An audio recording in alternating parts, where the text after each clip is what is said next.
Would you guys consider having these forums with us on at least a weekly basis so that we don't have to wonder who's interfacing with you, who's dealing, there's been horrible rumors about backroom deal brokering. Would you help eliminate that and build this communication by lifting out any middleman and come directly to us once a week?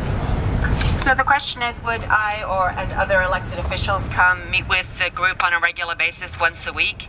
I happen to be able to cancel something off of my schedule today. Usually my schedule is booked out 2 to 3 weeks in advance. And I'm not in charge of police, transportation, parks, any of those entities. We have an unusual form of government in the city of Portland. We have the commission form of government, where the mayor is certainly in charge of everything and can reassign bureaus, but commissioners have their own particular bailiwick of what we're responsible for. I'm responsible for neighborhood involvement. This is a neighborhood right now, and so that was one of the reasons that I really wanted to come. For neighborhood support, if we're an official neighborhood, where is our neighborhood support and contact? Well, actually, you don't qualify for official neighborhood support. We're not a neighborhood. Are we a neighborhood or not, Amanda? You're a community. At this point, yes. So we, in the Office of Neighborhood Involvement, are establishing some guidelines for communities beyond boundaries, or communities without boundaries, as some say. That's a work in progress, but we have recognized that there's more to community than geographical neighborhood associations with boundaries. But that is our charge in neighborhood involvement, is to primarily serve the neighborhoods associations, and then also the diverse community leadership program that we have in place. We don't have the funding to be able to staff and provide services to every group in Portland. And that has been the case before this community established itself. In the face of city budget cuts, who is responsible for continuing to grant corporate tax breaks to businesses that choose to set up shop within city limits? The question is, who's responsible for corporate tax breaks setting up within city limits? We don't do specific tax breaks to specific corporations within the city of Portland. We have areas, either urban renewal districts or the enterprise zone, where it's established that anybody who moves into that area can get the tax abatement, but then has to, particularly in the enterprise zones, has to provide family wage jobs, transportation, childcare, a whole list of community benefits. So we're really tight on, if we're going to give the benefit, we're going to get the benefit. There's some information about that on my website, and I'll put some more on it. But we don't do the, come here and we'll give you a huge tax break deal. When Mayor Adams got solo power to come here, because Wilsonville was not able to provide the certainty of a tax abatement to them, we already had the enterprise zone in place. And so it wasn't that we gave them a special break. Any company that comes and gives good jobs can get those tax abatements, and they pay off over time so that we, the citizens of Portland, get the benefit of those good jobs. And the added property taxes that then come back in to pay for police and fire and other community services. Yes? Is there any talk at the City Council about getting together with other cities to put pressure on government, federal government, to get after the fraudulent bankers and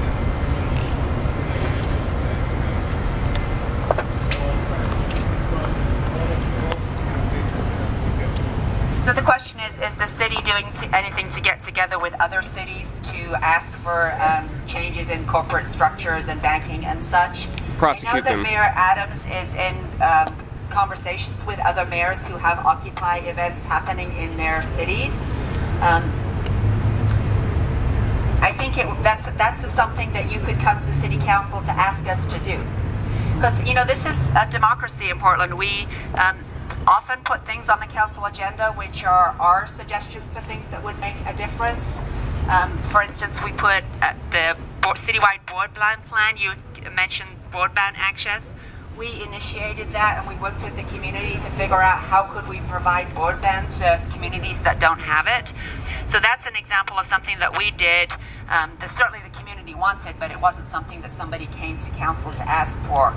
A couple of weeks ago, we had a couple of citizens testifying, asking for us to do a Bring the Troops Home resolution to get the troops home from Afghanistan earlier. And that's something that Mayor Adams is working on.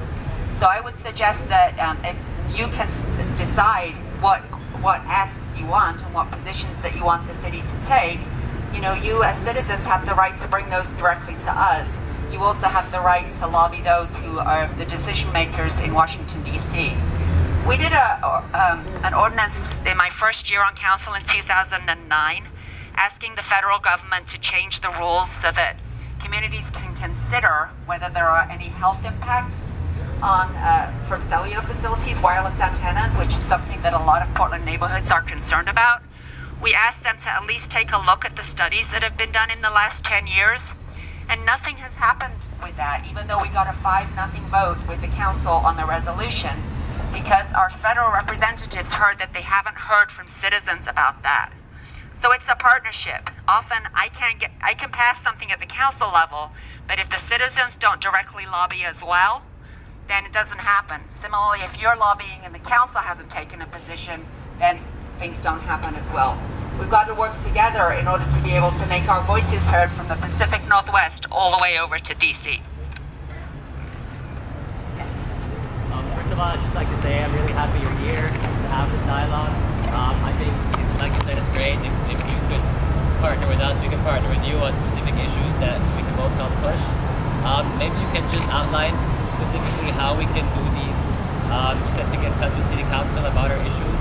Just to tell us specifically, what the process is, so everybody's aware who wants to do that. I'm going to pass some of these out, and if you want one, take one. Otherwise, pass them along. And then there's more at the Office of Neighborhood Involvement. If you go through the doors of City Hall and take a left, the Office of Neighborhood Involvement is right there. And they can help you answer pretty much any question about any citizen engagement process that you might want to join. And that's something to remember, is that there's a lot of issues that neighbors have been working on in Portland for months, years, decades. And so your joining the efforts that have already been started can add some oomph and can then partner with people who've been working on them, know some of the pros and cons of this approach versus that approach. So I think the more citizens communicate amongst ourselves and make sure that we're partnering and having that information shared amongst the citizens, rather than one group doing this and one group doing that, we do it together, it works better. But the number that you need to know for any question that you have for City, County, or the Portland Development Commission is 823-4000. 823-4000 will get you an answer to any question you have. It will get you to the staff person who's taking care of the issue that you care about. And you can call that anytime between 8 in the morning and 5 o'clock in the evening, Monday through Friday. And my staff in the Office of Neighborhood Involvement will find you the right person who can then connect you to other citizens or other staff who are working on your issue. So I used to have a address book and a numbers and search through to find the right person myself. I don't do that anymore. I just call 823-4000. They connect me with the right person. And pretty much you'll get a live person every time. You won't get a recording and have to wait for half an hour. The question is, how peaceful and non-problematic Mic check. I'll repeat it. Thanks. what do you think the higher up felt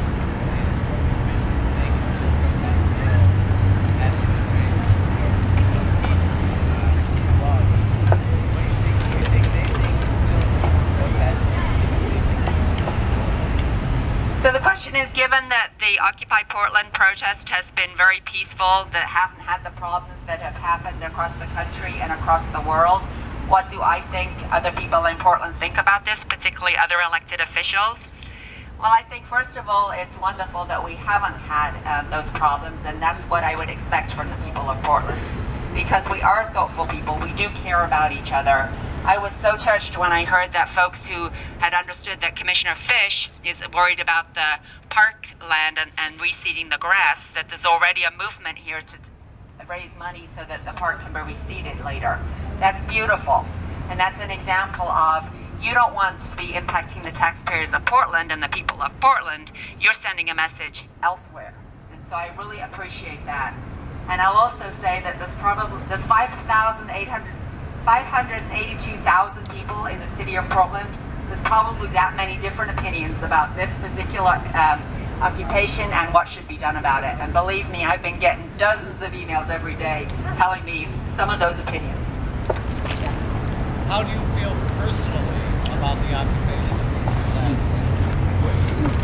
Question is, how do I feel personally about the occupation? I'm really proud of what you're doing in terms of being very peaceful, of making a statement, and of organizing.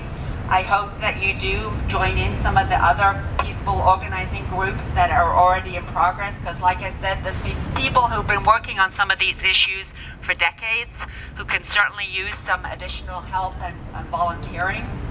And I do think that at some point we need to figure out together how long is the occupation going to be helpful to you and to, as a demonstration, what are some of the things that you'd like to have as an outcome, so that we can start working on some of the other issues that we are going to be facing really hard this winter, with a lot of people who are forced to live outside all of the time because we don't have enough shelter, just as an example. Question is, what do I feel about the homeless camp over on Burnside? A number of those folks have been working with me in the Sharing Public Spaces committee that Wade and Jason are also part of. So we've been looking at the challenge of, we don't have enough affordable housing in Portland, and we haven't had enough affordable housing in Portland. If we were to provide enough affordable housing in Portland, we would get people coming from all across the country for the taxpayers of Portland to fund affordable housing. So there isn't a quick answer on that issue, but as far as the camp that's at 4th and Burnside, Ibrahim Mubarak is a respected community leader, and they have permission to be there from the owner. I understand that Commissioner Saltzman is working on the permitting issue of the structures, because we do have laws in Portland that are there for public health and safety. And that's my main concern, is to make sure that everybody, both the folks who are staying there and the folks around there, are safe. Joe. Why would Commissioner Fish come out with a letter that I took as threatening? Why would he do that now? You have a peaceful assembly. And please pass this word to the council that we have a right to protest. It's not an okay from you guys. And he sent out a letter that says $19,000 in expenses. And it's what's threatening to me. The next action is they're going to clear the camps. Why would he do that now when things are going so well? So the question is, why did Commissioner Fish send out his letter on the parks issue? He is the parks commissioner, but beyond that, you would need to ask him. And like I said, we are a commission form of government where there's 5 people and we each have our areas of expertise. The mayor has been coordinating, as the mayor does, but you know, ask Commissioner Fish directly. I know. Yes. So, Amanda, I was just wondering if there is actually an official city council position to the camp, because it seems like a lot of the commissioners and the mayor are speaking from their own points. I mean, I'm guessing you guys are talking about what's going on. Is there something that you could tell us that is a little bit more official in terms of where we stand? So the question is, do we have an official city council position on what's going on here? And the assumption that we're talking with each other. We are talking with each other. However, we have a lot of business to take care of for the citizens of Portland. We're looking at a budget next year. We'll be cutting anywhere from 4 to 8% of the city's budget, which means cutting services. So we're trying to figure out how to do that in a way that's as least damaging to the citizens of Portland as possible. So I personally am leading. The mayor is the leader on this management of the protest. We certainly respect the freedom of assembly and the freedom of speech that is enshrined in the Constitution. My personal belief is that those freedoms in the Constitution at this time trump the camping ordinance that's in the code that says you can't be in parks overnight. As I said, though, it is impacting the taxpayers of Portland, and so that's something that you will be thinking about, I'm sure, as well as we're thinking about. You are some of the taxpayers of Portland, but there are 582. 99%. There are 582,000 taxpayers in Portland, and they all want services in their neighborhood as well as services provided here. And so, with not enough money to go around, even without extra things happening, there is a responsibility that I have to make sure that the people in the neighborhoods get their police coverage and other services that they want. This might be a result, this protest is actually a result of those budget cuts that you're now claiming are reaching the music. And that's terrible. We're here to protest the budget cuts, places that need to be opened, or places for public speech, for public coming together, for education, for getting together and for our community. It's exactly why we're here, to stop those budget cuts, to stop from stripping our economy. So the question is that you're here to protest the city budget cuts. No, we're here to protest big business involved in all of the budget cuts that are taking place everywhere. Public libraries have been closed down in core cities around America, not just in Portland. So the city's budget is made up of property taxes, business license fees, and franchise fees for the cable companies and the corporations like PGE and such pay into the city's budget. Okay. We're required to balance our budget every year, and we do it based on what the property taxes are, what those business license fees that the companies pay into the city's budget. A lot of that money goes to police and fire and park services. And given that, what accounts for the need for the budget to be cut? Because the property tax, because of the recession, property taxes are down, business license fees are down. And who caused the recession? To me, my job is not to, I don't have power over public policy. I'm sorry, but that's what we're saying. So that's my job is to balance the budget next year, and so I have to figure out what service, I've got a given amount of money, what are we going to buy and what are we going to say we can't afford? I just think it's potentially conflicting to say the reason why we might need you to hurry up and get out for Portland is because of budget cuts, and that's hard for us, when that's what we're protesting. We don't want more budget cuts. We need to change that. Right. We don't get, we get some money for housing from the federal government and some of the grants that we get, some of the transportation facilities which are providing jobs for people in Portland, we get from the federal government. Education money goes to the state rather than to the city council. So most of the money that I get to decide how to choose how to spend it, and the money that's spent on police and fire and park services, that's the general fund, and that is local money, and I have a certain amount of it, and that's what I have to figure out how to spend. We're also here, I think, for the most part, kind of protesting the war. The war was done and not going on. The funds the federal government is supplied to the city here.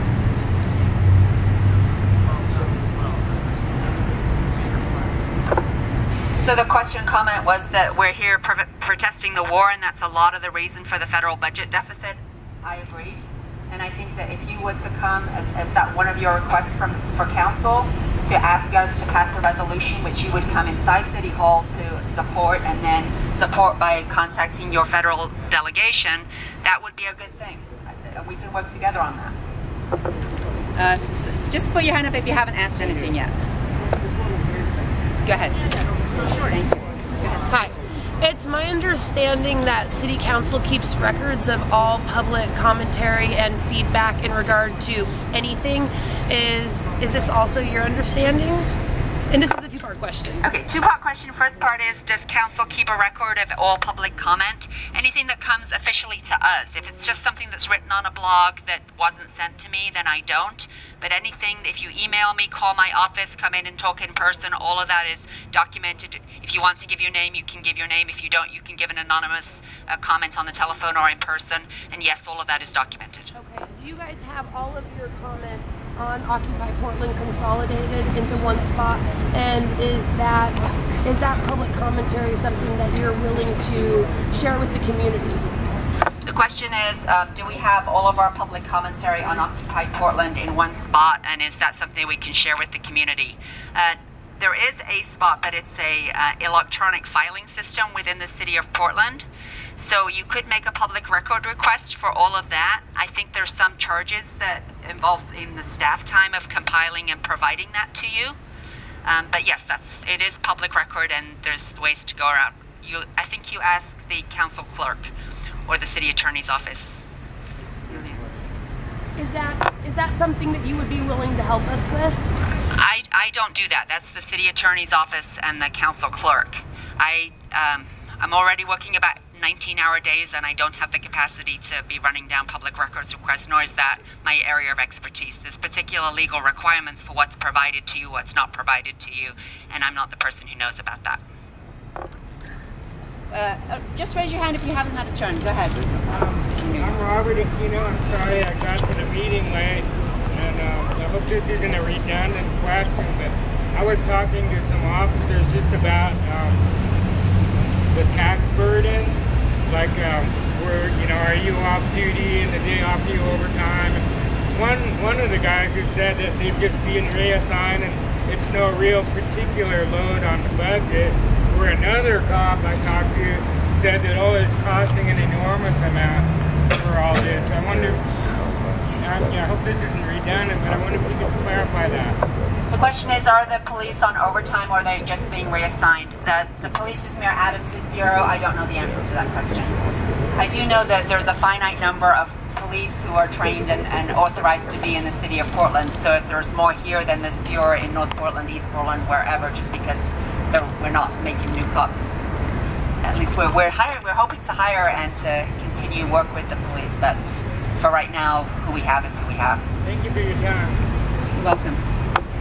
Hi there. So we came to occupy Portland, but we found that it was already occupied by a great number of people, by the homeless, by the unwell, by all kinds of folks down here. And these people with these issues are present in our camp, and people are saying, that Occupy Portland camp, look at it, it's full of these problems. Well, Portland was full of these problems before we got here. The state was full of these problems before we got here. And we're feeding people, we're giving medical care, we're counseling people, we're claiming safe spaces to sleep, and we're being accused of causing the problems or being responsible for the problems we're directly trying to address, when that's your responsibility, that's the city's responsibility. And we're doing it with nothing, and you're talking about budget cuts. The same reason for those budget cuts are the failing economy, and we need you to be as angry as we are about the fact that you can't provide for your citizens. She is. Here. So this is Wade right here, who I think you know, who I've been working with for 2 years on these very issues, and believe me, I am just as angry. However, I need to address your point that you said that people are saying that Occupy Portland is causing problems with having homeless people who live outside always in the camp. I have not heard people making that as a complaint. It's not a PR problem for us. It's a PR problem for the city. We need you to accept us more thoroughly, because it's not Occupy Portland. It's Portland. It's the state of Oregon. It's United States. The comments that I have heard have been more about the occupation in general rather than who in particular is here. So that's not something that I'm hearing from the general public, that there's a concern about people who normally live outside being here. We're doing a lot with nothing. Yes. Did you have a turn already? So anybody has an idea? No. I was wondering if the Equity Office or the Portland Plan would offer any opportunities for the folks here. The question is, does the Portland Plan or the Office of Equity and Human Rights offer any opportunity for folks here? Answer is yes. The Portland Plan was released yesterday. It's a draft plan. It looks at all of the issues that are either good or bad in our communities across all 95 of our neighborhoods. And what should we do to plan to resolve the problems and to make it even better for everyone over the next 25 years? So that's an example of a process to get engaged in and to go to the meetings and talk about what it is you want to see in Portland in the plan, which then gets adopted by council and becomes something that everybody in the city government works on. The Office of Equity and Human Rights has just been founded on September 21st. Doesn't have any staff yet, but it's recognizing that there are a lot of people in Portland who have not shared in the riches of our city. And in particular, that for people of color, not only are things not better than they were 17 years ago, they are worse in every single measurable category: education, life expectancy, home ownership. And not only that, but people of color here are doing much worse than people of color in Seattle and other cities across the nation. That is not okay. The City Council unanimously recognized that that's not okay. We recognize that for people with disabilities, we are not accessible 20 years after passing the Americans with Disabilities Act. We need to do something about that, and we need to do something about it soon, and that's what this office is going to do. Others who haven't had a turn yet. Did you have a turn? So I was just wondering, is there public facts out as to how much this is actually costing the public in terms of taxpayers' dollars? Because, I mean, it's like public bathrooms, I understand, and the grass are the main concerns that I've heard about. Could you clarify a bit on that? So the question is, how much is this costing the taxpayers? Mayor Adams might know that number. I don't. I have heard, in addition to the concern about the grass and the parks maintenance, I have heard concern from those who are doing the bathroom maintenance that usually they would clean once a day. And that's something that you might want to look at, whether you could take on some of that. I mean, maybe you already are. I've noticed a lot of folks out with brooms and cleaning up garbage, and really it's an extremely orderly camp. I'm very impressed. If there's a way for you to, again, working with the city so we make sure we're not putting people out of work, because I know you don't want to do that, see how you can work with the great folks who usually clean those bathrooms to give them some assistance. That would be really helpful. And in particular, when folks do need to come into the camp or to do services like that, making sure that they are safe and that they feel safe, which I know is everybody's goal, and that's what you're committed to.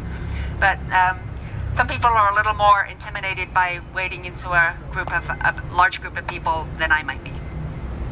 Yes. I was wondering if you could briefly address our Portland's sit-lie laws and anti-camping laws, and your feelings of who they help and who they hurt, and your overall feelings on whether or not those are productive or the right laws, whether we should have them in place. Do you support them? The question is, what do I think about the sit-lie ordinance and about the anti-camping ordinance? The anti-camping ordinance is currently in court, so I can't comment on that. Commissioner Fish is in charge of that because, for the most part, it is about parks, and he's in charge of parks. I worked with the entire council on doing away with the previous sit-lie law and instead having a sidewalk management plan where we share the public sidewalks. And as I said, I meet with folks every month. Anybody can come, from people who live outside to the nonprofits to the police, Clean and Safe, others, business owners. We meet once a month and we talk about stuff as to how it's working out. And the way that the new ordinance is working is that everybody has a place where you can sit and lie on almost every downtown sidewalk, and the police are not going to move you on during daytime hours.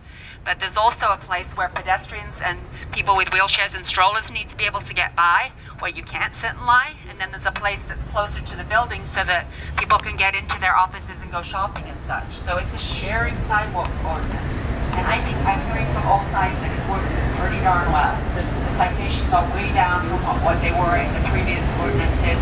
Nobody's challenged it as unconstitutional as yet. I'm really proud of the way that the community has worked together to make sure that that works.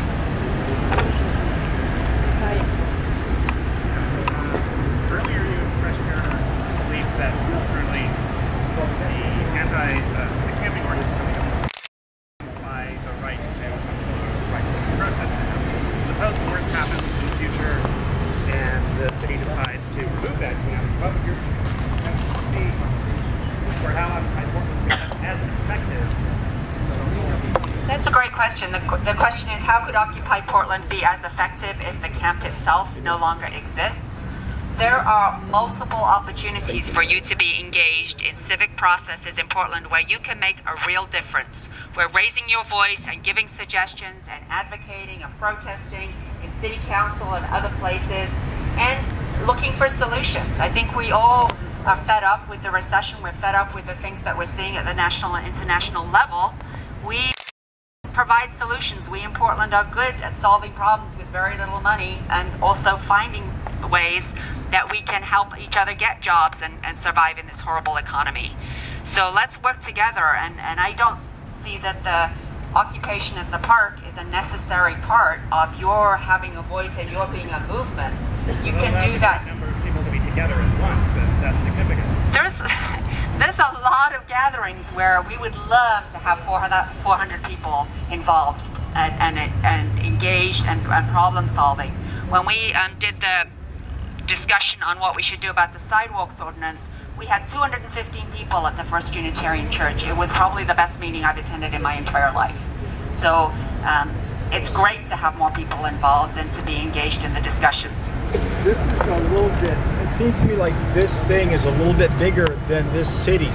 You know, us being here isn't about us solving so much problems in this city. It's about generating this kind of activity around the country so that it becomes more into national focus. It's more, I think that's what I'm here for anyway. It's like my body is in this park because the more bodies that are in this park, the more visible this is to the other people that are trying to get into a park or are afraid to go to a park. It's like a shark attack at the beach. We've been attacked by corporations for so long that we've been afraid to go into the water. And they're at kind of a boiling point right now where people aren't afraid to get in the water. And if we get kicked out of this park, it's going to be a big deal. It's going to be a huge deal. It's not just going to dampen our spirits, it's going to dampen the spirits of people all across this country. So I think you're on our side, and I think we need your help. And I'm not here to say anything bad about that. I'm just saying that when they say, no, let's disband this thing, we really need you to say no, because this is more important. This is a bigger deal than just these people in this park. So it sounds like everybody heard that, but we need... Your council is here to help. I mean, that's what we see, all of us see. We have a responsibility to you as citizens and taxpayers of Portland, as residents of Portland, as currently residents at Lansdale Square. So you have our help, and we want to work with you. We share your goals of public safety, and we share your respect that this is an international movement. And that's one of the reasons that I say that for me, in this instance, constitutional rights to freedom of assembly and freedom of speech trumps the anti-camping ordinance for me, because it's an international movement. Certainly we have an international problem, or certainly a national problem, with people who have to live outside because they have no home. That is also in some ways a movement, but it's not the political statement that you're currently making with this protest. I will work with you. I can't promise, as was asked earlier, to come back every week to talk with you, but you can certainly come in and talk with me and make an appointment to do so, and you can talk with the rest of your representatives. You can be part of working together to resolve the problems. Others who haven't had a turn. Speak now. Who hasn't had a turn? Did you have a turn yet? Yes. It is a bad idea. I can't drink bottled water. That's It is a bad idea to have those two cop cars sitting there. Why are they there? These two cop cars. When people are demonstrating, they don't particularly like to see cop cars. I don't know why they're there. I didn't invite them, but you know what? The police are here for public safety, and I'm okay with them being here. Can you think about that for a moment? That when you're doing the demonstration, and a representative from our council is here to ease the tension, when you put two cop cars there, something is wrong. There's been lots of the police building is right down there. There's police buildings all over, police cars all over, and I am happy to work with the police. I think they have done an amazing amount of work in supporting you, in not pushing things out of line, and we're working with our police on a number of different issues, on helping people with mental illnesses so that they get proper mental health professional care and not police officers having to be first responders. We're working on having them step back if they have they're dealing with somebody who's suicidal, rather than rushing in as they have been trained and the protocol was in the past. There's a number of changes that our police officers are embracing and working with the council, with me and Mayor Adams on, and I applaud that, and I'm happy to have the police around wherever I am. If that's a problem for you, then there's other places that you could go that they would be here. Don't pull that one. The police are here for a reason. You're saying your budget is broken. What my suggestion is always on these demonstrations, whether they're small or big, is give the cops a poster and we'll double our ranks. That's how many police you have here. Why are you doing that when there's no violence? I'm not in charge of assigning the police, and I didn't ask for them to be here. Yes? Can you tell us briefly about the charter you why they're not as empowered in City Hall to do the Charter Commission is entirely empowered. It says in the charter that the council, that the voters passed in 2007, that they can do whatever they have 15 votes to do. We didn't have the budget to give them $600,000 to spend on a full public outreach campaign, and so we gave them what we had, which was $20,000. But we just did a full charter review in 2007, and when we convened this Charter Commission, we were again cutting budgets, and we didn't have $600,000 to do a full in-depth process this time. So what we did was we promised that we will do a second charter review with the new mayor in the new administration. So it's not like this group has to manage on a shoestring. They can send a lot of issues to be discussed fully in the public, in meetings like this, in neighborhood meetings, community groups. If we're going to change our constitution, which is what our charter is, we should not be doing it in just a year, in my opinion. and we should be taking our time and thinking about the pros and cons. What we asked them to do was things that could be done in a year, like removing some of the highly offensive language in the charter that's been there for 100 years, which we frankly don't need to have in our charter, language that prohibits the exhibition of deformed people. I think we don't do that, and we don't need that language in the charter. It's offensive. That we could do very quickly, we would all agree. Something more complicated, that changing the form of government or changing the form of voting or any other the suggestions, we probably need more time to look at what are the options and to have hundreds of thousands of people involved in saying what goes on the ballot, because what goes on the ballot, your choice then is to vote yes or no. Not yes, except I don't agree with page 63, paragraph 2. So we need more conversation on things before we change our constitution, I think, at the local level and at the state level. And I also think we need to work together to change our national constitution in various different ways. Media. I mean, we had trucks here every day, all 14 stations, to get everybody down here, and we can't get those issues out into the public. So I'd just like to formally encourage City Hall to use this to get those issues to make this city a better place. Use us for that, please. So the comment was to use this forum to to widen the discussion. That's certainly one of the reasons I came here. As far as the Charter Review Commission, they are independent citizens. They get to do what they want. So I would suggest that you reach out to them and encourage them to come and hold a discussion here. I am not empowered to tell them what to do, and I haven't. Yes. Excuse me, I'm sorry. I'm getting my voice back, really.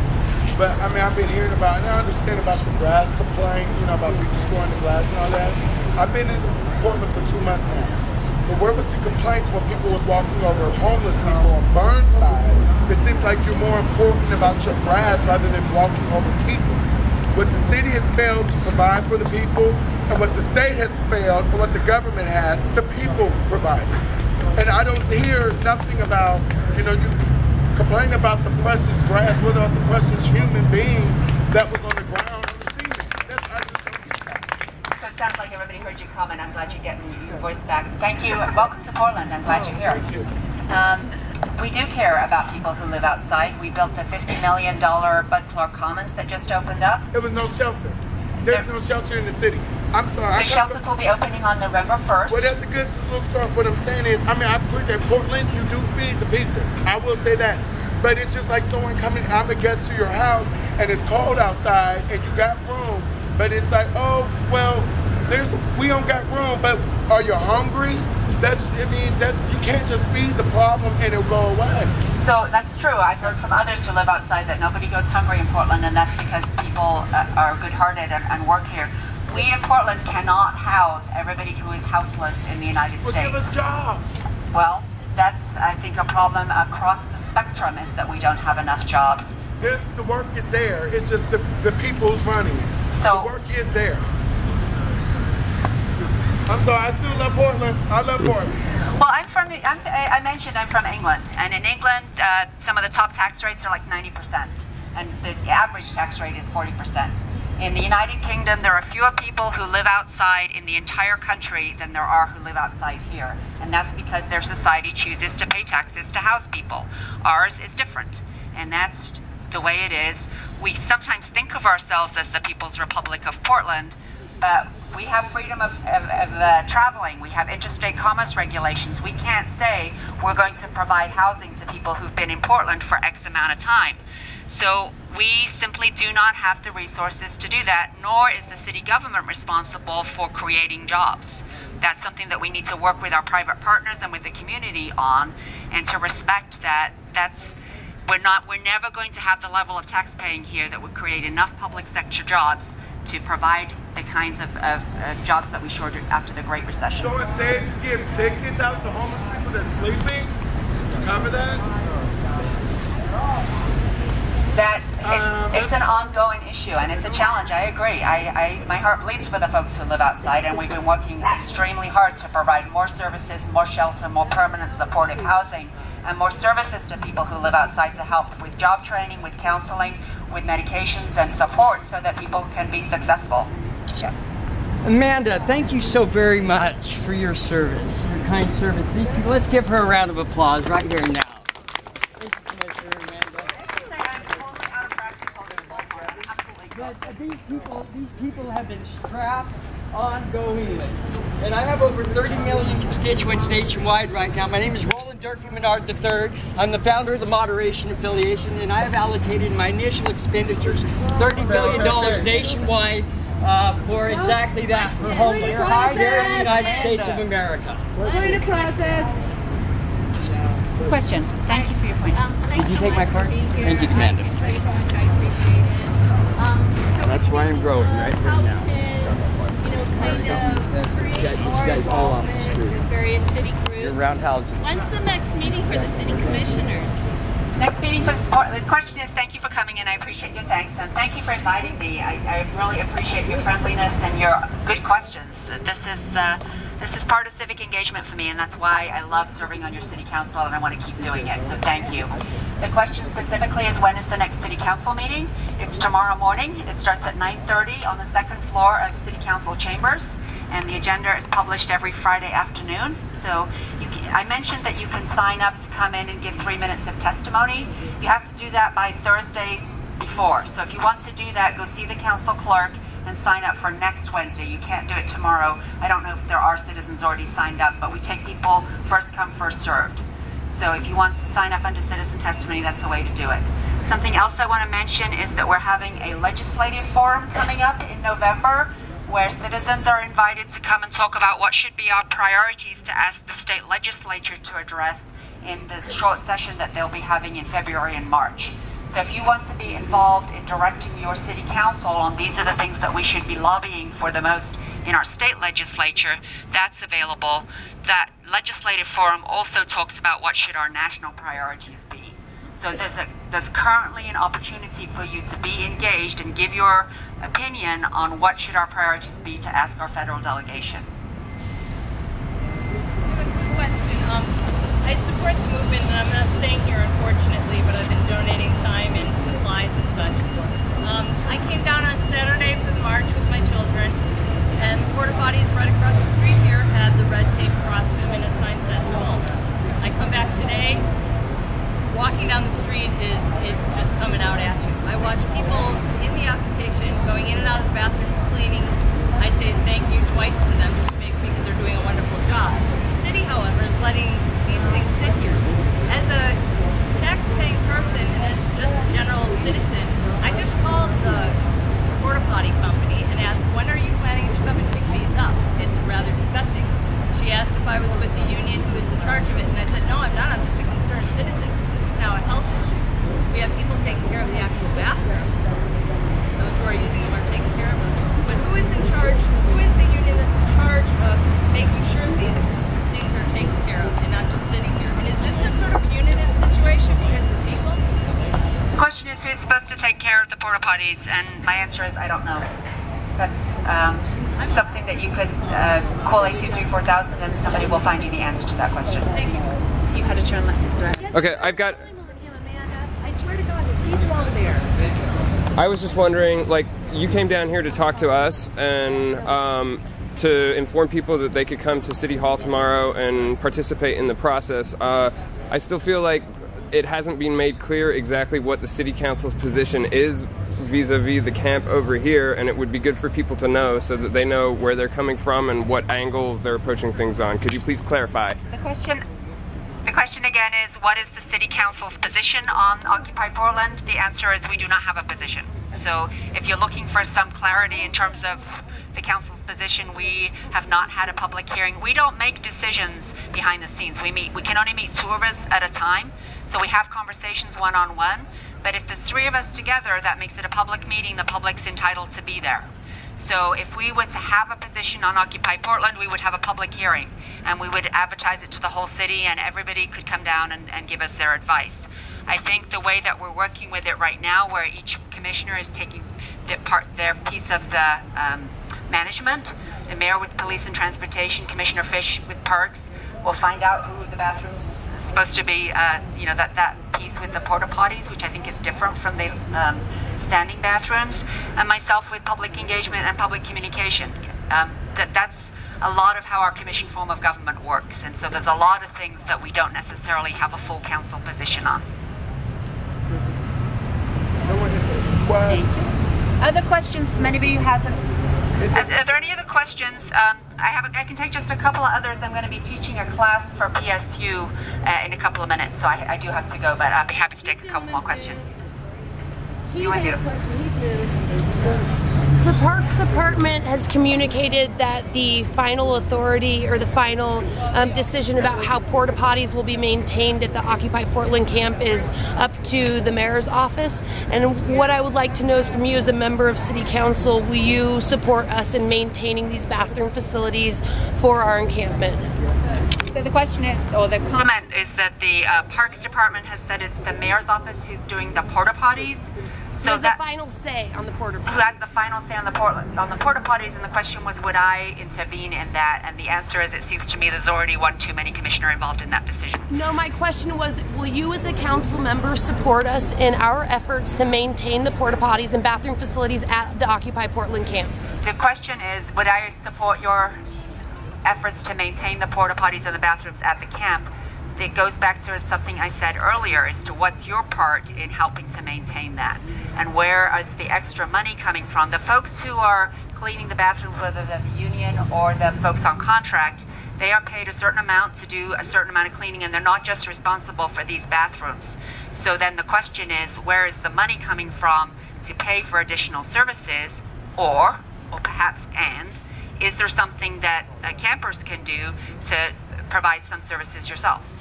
And I'm not involved in that decision making. I think that's something that you need to work on amongst yourselves. Last question. There are avenues where you can communicate with the public. I know that you are, or at least you were, involved with the Portland Community Media, the public access. And with today's communications, I think it would be a little bit easier to think outside the box and to somehow get a hold of a place and invite the public in person. You could also do it live stream. You could get Portland Community Media to be there and videotape this as a live situation and communicate with a large part of the city at one time. Kind of like what we're doing here, only on a larger scale. Is it possible that you could probably impress upon the other members of the council and the mayor to set aside some time, push some stuff out of the way, because there are things that you're attending to that aren't any more important than this, and provide this access to the community through what we have as the community media in this city. So it's I think the bullhorn's given out too, or maybe it's just my finger that's given out. The question is, could the council ask Portland Community Media to cover a gathering and a communication? The question is, who's the community and who is directing this work that you're doing here? Do you really want the council to be setting something up like that, or do you want to contact Portland Community Media yourselves and say, we're doing something, could you get it covered? We could work together on that, but people here don't have the schedules that you have. But Portland Community Media is an independent nonprofit. It's funded through the Office of Cable Communications and Franchise Management, now known as the Office for Community Technology. And again, the word community is there. So I'm not in charge of it anymore, either Commissioner Saltzman is. But that's your resource, and this gathering is your demonstration. So I'm a little confused as to why I, as a city council member, would be setting up a something rather than you would be setting up a something with the community media that's there to provide exactly the voice that you're asking for. It's just a request. Last question. Yeah, it's just a request. Okay, the only way we got our power from was to charge our cell phone was basically the charge, the electric charger up there. Now, it wasn't going unused for anything else. Is it possible if the city can show the occupation some kind of whatever, they can shut that back on? Instead, we're going around stealing the power everywhere else. I mean, it doesn't make no sense. So the question is for the city to provide a power source. Again, that's a logistical thing that you're going to need to work with somebody who has the power to say yes or no on it. The other thing is, though, this is a demonstration by choice to be right here. Yeah, but you shut it off by choice. It's a community by choice? Yeah. No, PGE shut that off. It was not a decision of the city, it was strictly PGE. So, I'm sorry, there's one question back here that I didn't see the hand. Go ahead. I actually just want to make a statement on behalf of sanitation within the occupancy. On behalf of our sanitation, we've been working 2 and 3 times a day to keep the restrooms and the park very clean. with the compost and doing a heck of a job by separating all of our hard plastics, soft plastics, cans, bottles, you name it. It's more than most of the city usually does, unless we're in like a community co-op. That's all I wanted to share. So thank you very much for everybody who's participating and doing the work. Thank you, each of you, for coming here. Thank you to Wade, Jason, and everybody else who's here. And I appreciate the invitation. I appreciate the conversation. Let's move it as well. It's when it's here, people have to come here to talk with you, to see you. Yes, they do. Yes. And those who choose not to, choose not to. If you can think about how do you move this, the conversation citywide to the community organizations that are meeting in the community on a monthly basis, trying to figure out how do we make Portland a better place. You and I have the blessing of living in a city where anybody can participate, where literally an immigrant who lived in a shelter when she first came here can get elected to the city council. So let's make the good use of the structures that we have and the processes that we have to join together to figure out how to address some of the bigger picture problems that we see across our nation and across our world. Thank you so much for what you're doing. Yeah, that is real heavy. Thanks for